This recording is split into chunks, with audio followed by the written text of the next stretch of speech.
E aí teve um dia que ela chegou em casa e falou assim, mamãe, por que que você é a única mãe que não tem cabelo? Eu vivi isso em casa e o câncer ele consome o paciente. O paciente não tem força. Nem uma lesão mais. Lembro que meu pai estava com alguém, né? Eu ajoelhei no chão, comecei a chorar e comecei a seguir. Não adianta a gente também ficar romantizando, porque o tratamento do câncer é muito duro. Está no ar mais um episódio do Além da Boca. Um espaço para termos conversas profundas e repletas de significado. Meu nome é Lidiana Castro, sou dentista e se você ainda não me segue neste canal, aproveita agora e também ative as notificações para você ficar sempre por dentro dos conteúdos. E o episódio de hoje está muito especial. Estou aqui com dois profissionais da saúde que também foram acometidos pelo câncer. Ele é gestor e professor do curso de enfermagem da Univiçosa. E ela é ex-aluna dele, ela já é enfermeira também da Univiçosa. Sejam bem-vindos, Isabeli e Leonardo. Se apresentem pra gente. Sou enfermeira, pós-graduanda em terapia intensiva neonatal e pediátrica. Sou atleta, influência oncológica. Também sou mãe de uma menina linda chamada Antonella, de 7 anos. Sou modelo e Miss, detentora de 13 títulos. Como Miss Viçosa, também fui Miss Team Minas Gerais, chique, gente. Miss Team Brasil e aluna do Léo. Que legal. E você, Léo, se apresenta pra gente. Bom, vamos lá. Meu nome é Leonardo, tenho 48 anos, sou professor universitário, sou empresário, sou gestor do curso de enfermagem da Univiçosa, não estou dizendo, sou emergencista, intensivista, pai de 2 filhos lindos, Ana Luísa e o Pedro, né? E de uma esposa que também é enfermeira, chamada Patrícia.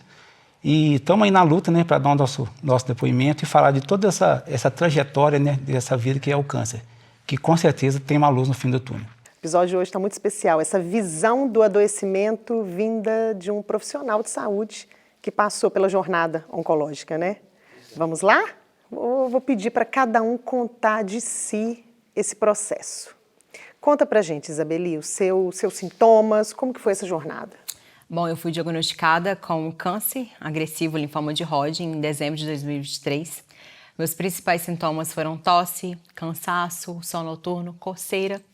E o mais engraçado é que os sintomas eles estavam na cara, mas tinha várias coisas para poder camuflar. Por exemplo, a minha tosse eu atribuía a refluxo, porque logo após eu comer eu tossia muito. O emagrecimento, na época, eu estava em preparação para o concurso, então eu estava na fase de secar. E eu emagreci, eu falei assim, não, a minha dieta está fazendo com que eu secasse. E até então que, ao consultar, né, com uma clínica geral, que inclusive descobriu tanto o meu câncer como também do Léo, após aparecer um nódulo no pescoço, eu então dei entrada ao serviço de hematologista lá da Fundação Cristiano Varela. E aí eu realizei... É uma instituição pública, né? Sim, é uma instituição pública que inclusive ninguém disse que é do SUS.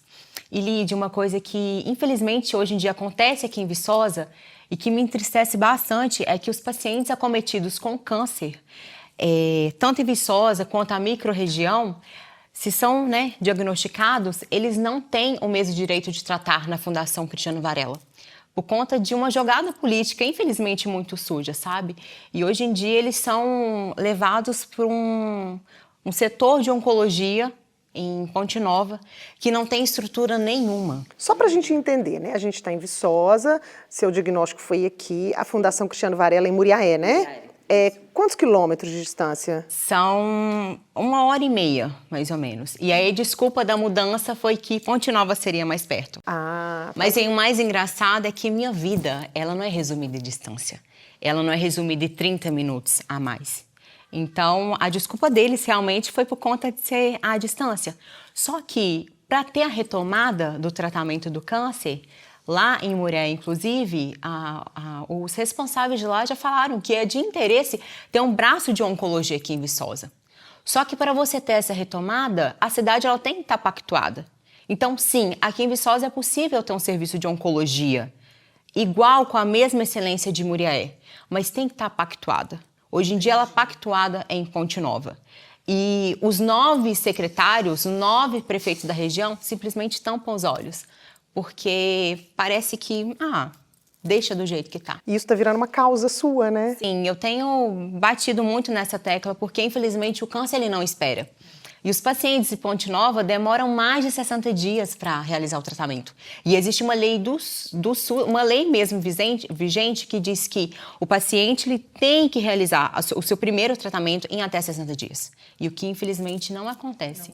E ninguém fala que lá é uma instituição pública. Léo, ele vai contar, ele tratou uma instituição particular. Uma referência onde você foi. Que assim, é igual ao que eu tive no público, não só pela questão da estrutura, quanto também da humanização, sabe? Lá, para você ter ideia, a outra coisa, todo o tratamento é fornecido na Fundação Cristiano Varela. Tudo, desde os exames de sangue, tudo no sistema, os tratamentos mais complexos. Infelizmente, em Ponte Nova, não. Eu falo com propriedade porque eu passei por Ponte Nova. E por Ponte Nova eu realmente seria morta, porque eu realizei minha biópsia lá e demorou horrores. A minha biópsia saiu o resultado quando eu já tinha feito a minha primeira quimioterapia lá em Muriaé. Então, lá em Muriaé, você conseguiu fazer tudo? Biópsia, estadiamento, imunistoquímica, Sim. tudo. E em tempo hábil para você conseguir iniciar. Que legal. 15 dias eu já estava realizando a minha primeira quimioterapia. Que bacana. E aí eu segui com o tratamento e tive a minha tão sonhada remissão. Ah, que bênção. Fico feliz. E você, Léo, conta pra gente do seu processo. Bom, eu aparentemente me achava assintomático, né? Eu tinha umas dores abdominais, mas nada que me atrapalhasse a vida de maneira nenhuma. Comecei a apresentar aqueles suores noturnos, mas por não estudar o câncer, que não era, como eu já disse, né, era uma coisa que não era muito afeita ao assunto, não era muito meu foco, né, e tinha aqueles suores noturnos, mas nunca pensei assim, eu cobri demais hoje, devo estar suando por causa disso. A gente sempre imagina isso, né? Você nunca imagina que é alguma coisa. O meu sono noturno mesmo, né? eu dei a questão, estava muito calor, muito quente, exatamente. Então era algo normal. Isso aí. Aí, do nada, apareceu um caroço no meu pescoço, que é do lado direito. Né? Eu falei assim, que estranho, um caroço no pescoço, do lado esquerdo, desculpa. E aí, né, fui lá, fui consultar com a Roberta, né, como a Isabeli disse, a mesma médica, né? Porque nós temos uma unidade de saúde anexa ao Univiçosa hoje, né? Então nós fizemos uma parceria com a prefeitura, então o PSF, né, a UBS do bairro Silvestre, onde a Univiçosa se dá, ela funciona dentro da Univiçosa. Então, né, até pela proximidade, né, eu já fui lá, falei assim, vamos pedir um ultrassom para ver o que é isso aí? Aí fiz um ultrassom, né, aí o médico olhou e falou assim, tá um linfonodo aumentado, mas isso não quer dizer muita coisa, né? Tá, me passou um anti-inflamatório, eu tomei uma semana, aquele caroço diminuiu assim, 95%, mas continuou, né? Aí voltei lá, na outra semana, volta aqui depois para a gente ler. Aí olhei, aí verifiquei o caroço, Léo, ainda está aqui. Falei, tá mais em algum lugar? Falei, não sei, só se for no abdômen, né? Eu estou acima do peso, né? Só se tiver alguma coisa assim lá que pode, que está lá. Falei, já estão aqui mesmo, vamos olhar. Aí fez um ultrassom do abdômen, aí já vi um monte de linfonodo aumentado, né? Aí, como eu disse, que você já começa a ficar preocupado que você não tem o benefício de não saber o que é aquilo, né? E a minha grande sorte foi que ele falou assim, bom, já que a gente está aqui, né, ele, né, até o Dr. José Abraão, meu amigo, falou assim, vamos fazer uma tomografia agora? Né? Eu já estava dentro do centro de imagem, na mesma hora, era 11 horas da manhã, já na mesma hora descemos a tomografia, né? Uma egressa também, uma ex-aluna lá, que também é enfermeira, que trabalha lá na tomografia, na tomografia, fiz a tomografia de abdômen, e aí, né, você está vendo imagens, aí eu estou escutando eles conversarem, e falei assim, Léo, beleza, lá para as 3 horas eu vou te ligar, que vai ter o resultado, eu vou te ligar para saber o que é. Aí, umas 3 horas eu estava na reunião, ele não me ligou, ele só mandou mensagem, Léo, pode vir pegar o resultado do seu exame, que ficou pronto. Falei, bomba, né, já imaginei. Né, e tinha assim, já tinha um monte de linfonodos, alguns testes ele que ia fazendo, né, e aí, né, cheguei lá, peguei peguei a tomografia, olhei e falei assim, bom, e agora? Aí fui na doutora Luciana, né, que é oncologista, né, cheguei em casa, você com minha esposa, vamos marcar com ela agora, porque tá cheio de linfonodo aumentado no meu abdômen. Fui lá, marquei a consulta, resumindo a história assim, né, marquei, e ela falou assim, bom, agora vamos fazer biópsia e vamos tratar. Aí fiz biópsia para ver, né, se não era paracoccus de micose, você pensa as coisas mais... nos diagnósticos mais diferenciais do mundo, sempre a negação da doença, né? Não vai ser isso, não pode ser outra coisa. Ah, mas tem pombo. Mas eu não mexo com pombo, nem conto com pombo da minha vida. Onde que eu vou pegar doença de pombo, gente? Né? Então, você vai pensando um monte de coisa. Ah, pode ser câncer de testículo. Mononucleose. E um monte de coisa. Aí, bom, aí fiz a biópsia, não deu nada. E, bom, vamos fazer o histoquímico agora. Aí apareceu. E o grande problema foi que é o seguinte, tudo aqui em Viçosa, né? Só que até uma questão do histoquímico, é que a gente até havia conversado previamente aqui, né? Que um lugar do Brasil só que faz exame de todo lugar do Brasil. Então, se você mora no Acre ou no Rio Grande do Sul, todos esses exames é feito somente nesse laboratório de São Paulo. E por isso que demora, né? E ela falou assim, ó, ou você pode tratar em BH ou em Juiz de Fora. Eu conheço os 2 centros. Ela me indicou o nome de um médico, por isso que eu falo que tudo nessa vida não é por acaso. O nome de um médico, o Dr. Ângelo Atala, e ela atendia no Monte Sinai, né? O Hospital Monte Sinai de Fora tem uma, assim, sou eternamente grato, é uma potência, lugar, assim, estrutura fantástica, né? Mas, além da estrutura, o acolhimento, que é todo o diferencial quando você tem esse tipo de doença, né? E parece engraçado a gente falar assim, humanização no tratamento com seres humanos, né? É uma coisa meio óbvia. Eu falo que eu, né, como aluna também, eu estudei uma enfermagem linda nos livros. Infelizmente, a gente não se vê muito nisso nos hospitais. Mas eu tenho certeza que o Léo viu isso lá no Monte Sinai e eu vi em Muriaé. Quando eu cheguei lá, eu falei que eu aprendi não só como paciente, mas como também profissional. Eu falei, gente, a enfermagem que eu via, a imunização que eu via nos livros, ela realmente existe. Ela realmente existe. E o câncer, ele é uma doença que ele impacta em vários setores da vida da pessoa. Sim. Né? É na questão física, mental, emocional, familiar, espiritual. Então, o paciente ele tem que ser atendido em todas as suas dimensões. E um profissional de saúde só não dá conta. Então, a equipe multiprofissional, quando ela tem essa consciência desse adoecimento global do paciente, consegue oferecer melhores práticas, igual você falou da humanização lá do hospital. E uma coisa que me deu muita força, que ele virou para minha mãe e falou assim, ó, daqui a 6 meses eu te entrego seu filho novo de novo. E assim foi. Glória a Deus. Léo passou pelo tratamento e também está em remissão. Exatamente. E hoje é uma história que a gente está contando aqui, né? Para poder impactar outras pessoas. O mais engraçado a gente estava até no caminho falando na ligação, porque nada foi por acaso, né? Não existe. Léo, ele teve o câncer, né? Foi diagnosticado em novembro para dezembro. E eu, um ano depois, a mesma coisa. E eu lembro que assim que eu saí do ultrassom, né? Que eu estava investigando, eu liguei para Léo e falei assim, Léo, você está na faculdade? Ele, tô, amiga. Eu, peraí que eu tô chegando aí. E aí eu lembro que eu fui na sala dele e eu falei assim, Léo, como que foi? Quais foram os seus sintomas? Porque era algo que eu nunca perguntei ele durante o tratamento. A gente acaba evitando, né? E aí eu suspeitava que eu poderia estar com a mesma doença dele. Mas eu falei assim, não vou falar nada com ele não, porque senão, né? Eu falei assim, e ele foi falando os sintomas. Não, amiga, eu tive sono noturno. Aí eu, um vizinho. Também tô tendo. Tive caroço, também tive. E aí foi falando e parece que foi um checklist na minha cabeça. Tô tendo. Aí no final que ele falou tudo, eu falei assim, pois é, Léo, eu tô com a mesma doença. Ele, tá não, amiga, eu tô. Todos os sintomas que você me relatou, eu tô tendo também. E aí, uma semana depois, eu virei pra ele e falei, Léo, tô com câncer. Eu lembro que ele tinha curado com 6 meses. E aí eu lembro que eu acabei o meu tratamento, eu falei, tô curada também. Léo, porque em tese o não-Rod ele é visto como ruim. Eu falei, se Léo tá com pior que o meu, pra mim vai ser de boa, eu vou né? estar curada. Só que não. E aí eu lembro que eu fiz o PET, eu mandei pro Léo o PET, falei, Léo, ainda tá com atividade. Ele, então, amiga, tem que ver. Eu falei assim, não, mas você tá curado, como que eu não tô? Aí você começa a dúvida. Só que é engraçado, porque é aí nesse momento que você começa a se questionar. Poxa, ele tá curando e eu não tô? E eu já tava no meu meio de... Porque durante o tratamento eu comecei a mostrar a minha rotina, eu quis dar voz à causa, mostrar que o câncer ele não é uma sentença de morte. Bacana. Só que porque eu via várias pessoas curando, através inclusive do meu relato, da minha história, e eu não. Eu falei assim, gente, caramba, não, pra mim não vai dar. E é nesse momento que o inimigo ele começa a agir na nossa cabeça. Sim. Não vai dar certo. Você crê nesse Deus, esse Deus não vai te curar. Ele tem seus preferidos, mas na verdade não.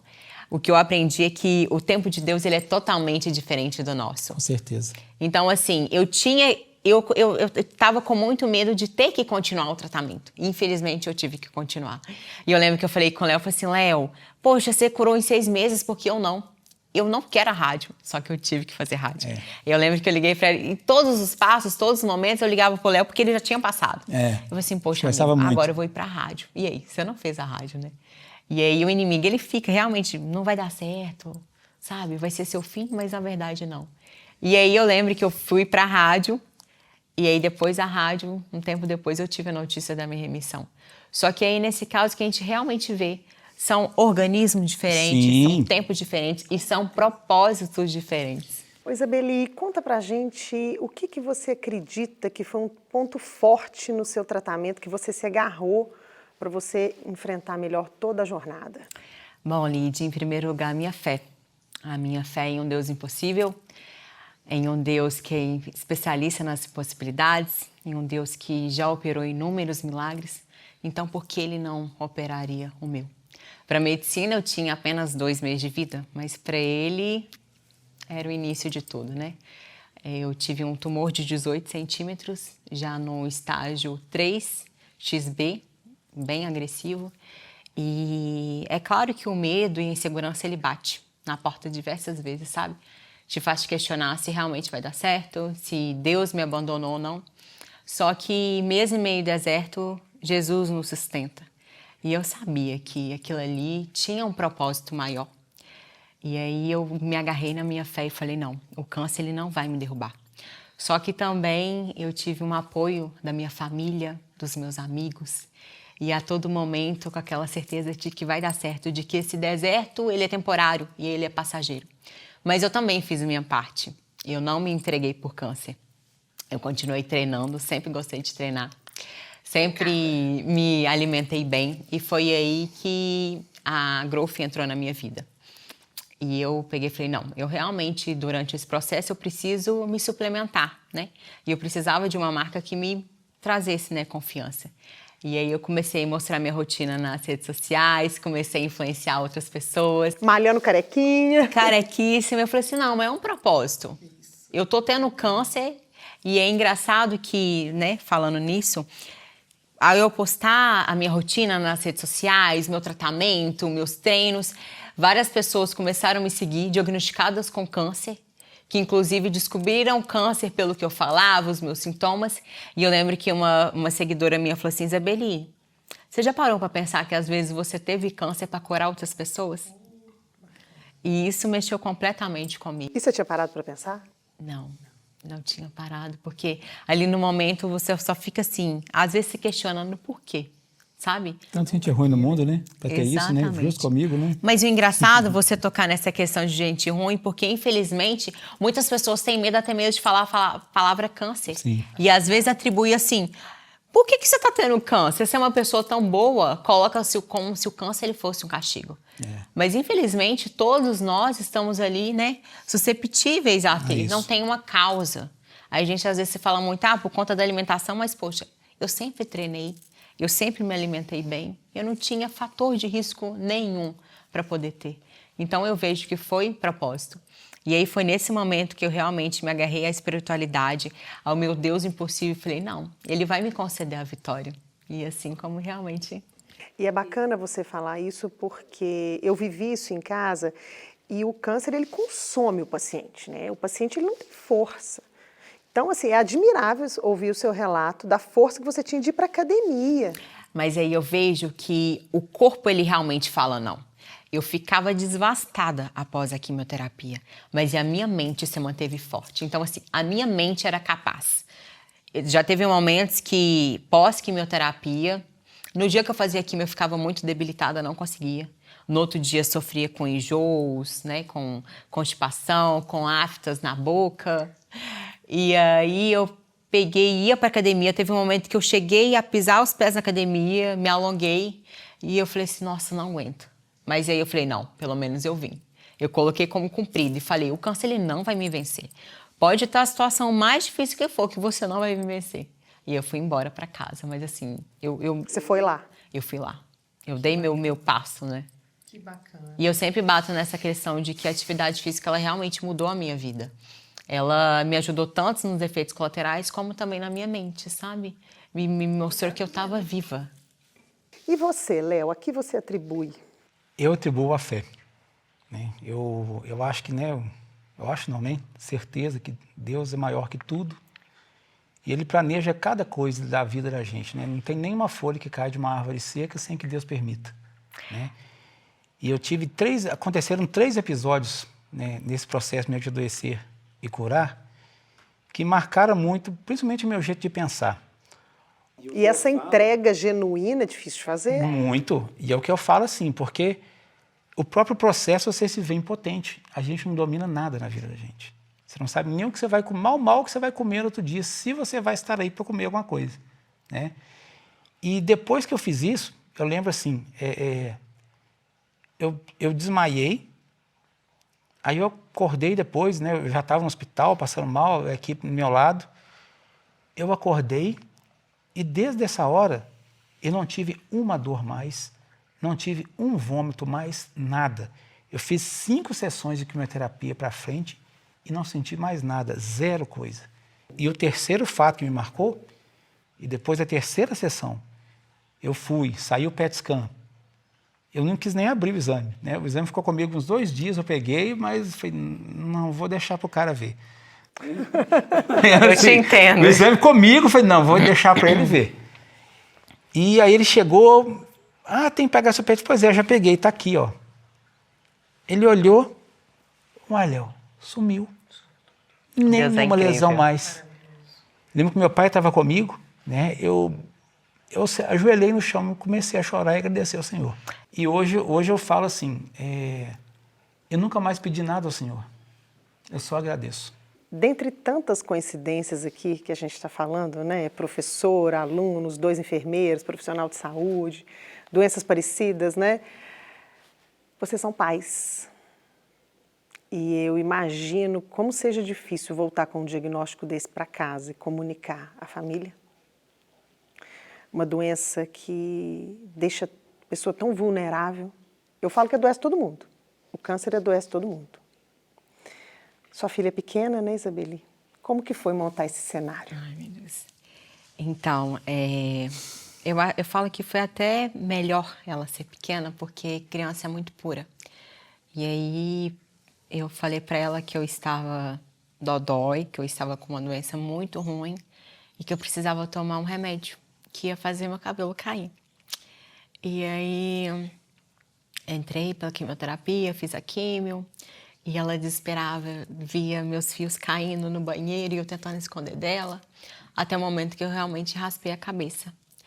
E aí eu lembro que nas reuniões, né, da escola, que tinham os outros pais presentes, eu não estava.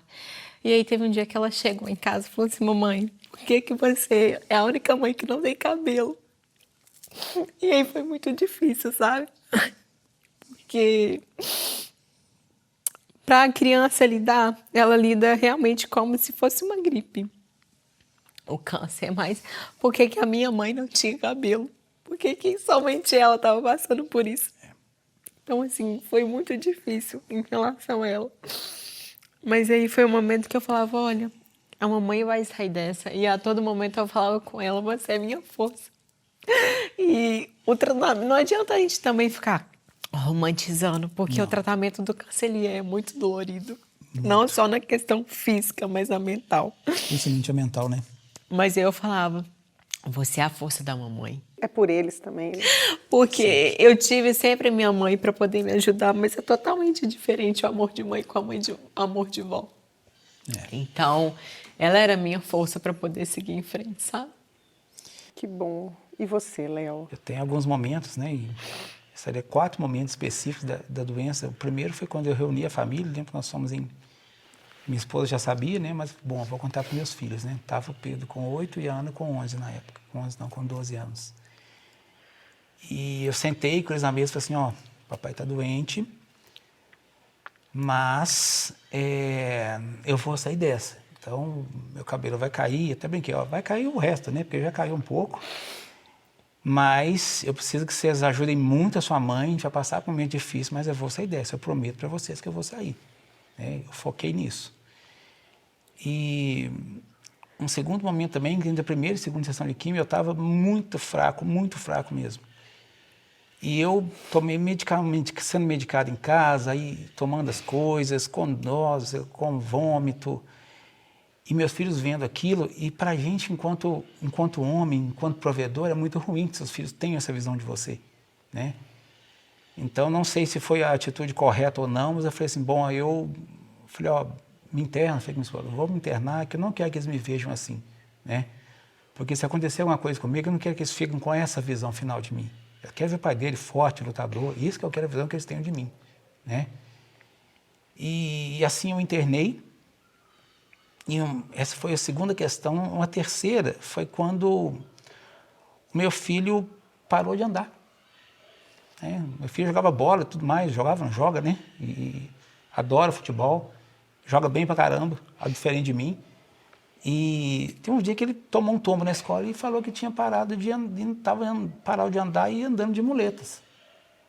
Aí fizemos ressonância, tomografia, tudo, não achou nada. E o ortopedista me comeu e falou assim, ô Léo, ele não tem nada, ele está te imitando, ele está simulando você. Eu falei, não é possível, uma criança vai fazer isso, uma criança de 8 anos de idade? Não é possível. Aí eu saí assim, do lado de fora do consultório, e eu falei, filho, vamos comer um pão de queijo? Eu falei assim, papai, tá vendo? Vamos, aqui, papai, ó, tá igual você agora. Eu falei assim, meu Deus do céu, ele está me imitando para ficar parecido comigo, né? Aí eu falei, não, meu filho, falei, ó, larga essa muleta aí. Aí ele foi andando comigo, falei, filho, amanhã nós vamos no sítio, papai vai deixar você dirigir, mas eu preciso que você esteja andando, né? Então, como é que vai fazer? Sério, papai, você vai deixar dirigir? Eu vou, filho. Aí sentado no meu colo, é claro, né? Porque ele tem 8 anos de idade, aí a gente vai. E assim eu fiz, né? Então ele foi, aí chegou em casa, ele falou assim, ô papai, ó, melhorei. Já estou andando, minha perna parou de doer. Então, assim, eu falei assim, meu Deus, ele está me simulando. Olha que coisa diferente, né? Assim, o que eu estou passando para os meus filhos? Foi o jeito dele responder a isso. E quando eu tive a minha cura, né? A minha cura não, quando acabou minha quimioterapia, que eu fui para casa, né? Que não estava no processo de cura ainda, a minha filha falou assim, ela chorou, fizeram uma festinha lá em casa para mim, eu não sabia, e minha filha chorou, primeira vez que eu tinha visto minha filha chorar. Então, assim, o tanto que a gente mexe com a cabeça deles, eles silenciosos, e volto a dizer, graças a Deus que Deus está aqui, junto da gente, né, para dar essa força e vencer. Parei as gravações aqui para poder conversar com você. Analisei as métricas do YouTube e 80% das pessoas que estão me assistindo não me seguem nesse canal. Então aproveita agora, seja inscrito no canal e ative as notificações. Chegamos num momento em que eu gostaria de pedir para vocês para mandarem uma mensagem. Imagina que essa mensagem vai alcançar a todos que estão passando por um câncer. Que mensagem é essa, Isabeli? Que o câncer ele não é uma sentença de morte. Ele é só uma vírgula, ele é um deserto que às vezes você tem que passar e não é ele que vai te dizer o que você é. Com Jesus nós somos mais fortes, ele nos guia, nos protege. E durante o meu tratamento eu me apeguei muito a 2 versículos, que está em Êxodo 33:14, que diz que eu irei com você e lhe darei vitória. Em Salmos 23, que fala que ainda que eu ande pelo vale da sombra da morte, não temerei mal algum. E ele realmente dá a vitória, sabe? Às vezes a gente pensa que é o ponto final, mas é apenas ele, ó, a pontinha do iceberg, sabe? Que nós temos sim um caminho lindo pela frente. Então, para realmente não ter medo. Eu sei que é difícil, não é um processo fácil. Ele é sim doloroso. Mas com Jesus a gente é mais forte, a gente consegue sim a vitória. Assim como eu também consegui. Amém. Obrigada. O câncer é um processo de mudança muito grande. Mudança física, mudança pessoal, mas principalmente mudança espiritual. Eu falo que toda mudança, né, como o próprio nome diz, ela incomoda.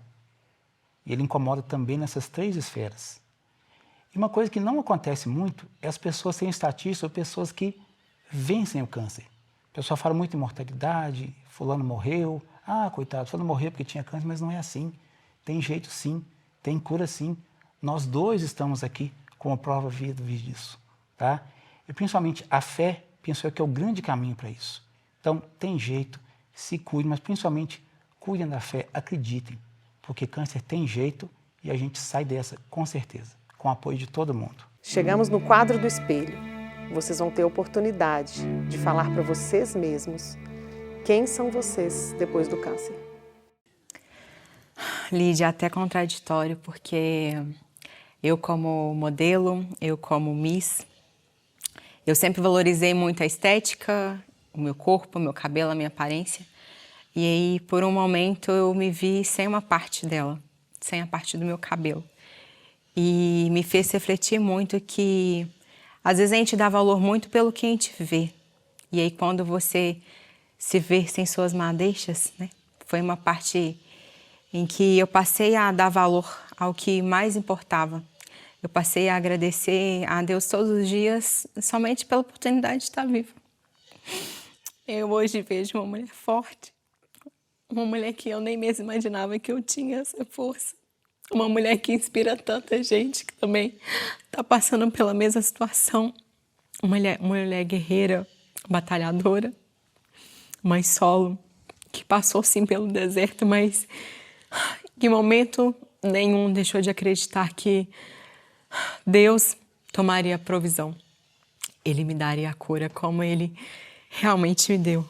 Então, eu me mudei completamente, não só como pessoa, como profissional.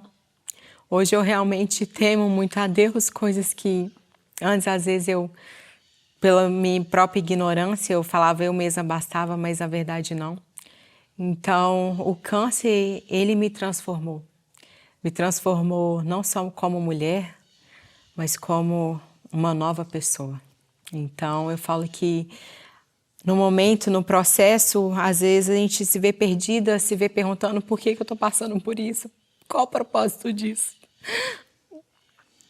Mas depois que você realmente passa pelo processo, você vê que para tudo tem um propósito. Então eu vejo que realmente passar pelo câncer me mudou e me fez realmente acreditar que para Deus nada é impossível. Então, hoje em dia, seja qualquer tipo de tribulação que eu passe ou tenha que passar, eu seguro firme nas mãos do Senhor e sei que minha vitória ela é certa. Uma frase que eu aprendi a ver na íntegra, na verdade, é que aquele que não te mata te faz mais forte. O câncer me ensinou isso. Me ensinou a dar valor às coisas que normalmente as pessoas não dão. Me ensinou que as coisas que têm realmente valor na vida não envolvem dinheiro. E principalmente me ensinou a confiar em Deus. E quando eu falo confiar, é realmente descansar no Senhor. Porque só Ele consegue prover tudo. A gente não tem controle de nada em nossa vida. Então, quando você consegue colocar as mãos, consegue colocar as coisas realmente na mão do Senhor, quando você entrega os seus caminhos, a sua vida, os seus procedimentos, o seu trabalho, a sua família, a vida dos seus familiares, tudo isso fica mais fácil e fica mais leve. Então, eu aprendi principalmente que o câncer tem jeito, que o câncer te deixa mais forte, mas principalmente que aquele Deus que está lá em cima, Ele nunca te abandona. E Ele sempre faz o melhor para a gente. E se Ele deixou a gente aqui, Ele deixou a gente com um propósito. E esse propósito é levar e ajudar cada vez mais as pessoas, porque tudo que a gente leva nessa vida é o bem que a gente faz para o próximo. Então, quanto mais bem você faz, mais bem você colhe. Então, é isso que eu levo da minha vida e que eu tento passar para todo mundo que cruzar o meu caminho. É dar o testemunho, tá? Botar minha vida, não só para louvar o Senhor, mas principalmente para ajudar aqueles que, porventura, podem achar um caminho assim como eu achei. Eu gostaria de presenteá-los com um kit de higiene oral da marca Blue M, um kit de cuidados bucais diários. Espero que vocês gostem. É um mimo, forma de agradecer a disponibilidade de vocês virem aqui dar esse depoimento, esse relato. Gente, adorei. Ai, obrigada. Ah, que bom, espero que vocês gostem. Chegamos ao final desse episódio, espero que vocês tenham gostado. Se você Ainda não me acompanha, não me segue nesse canal? Aproveita agora, segue, curte, comenta, compartilha e não esquece de ativar as notificações para poder ficar sempre por dentro das novidades.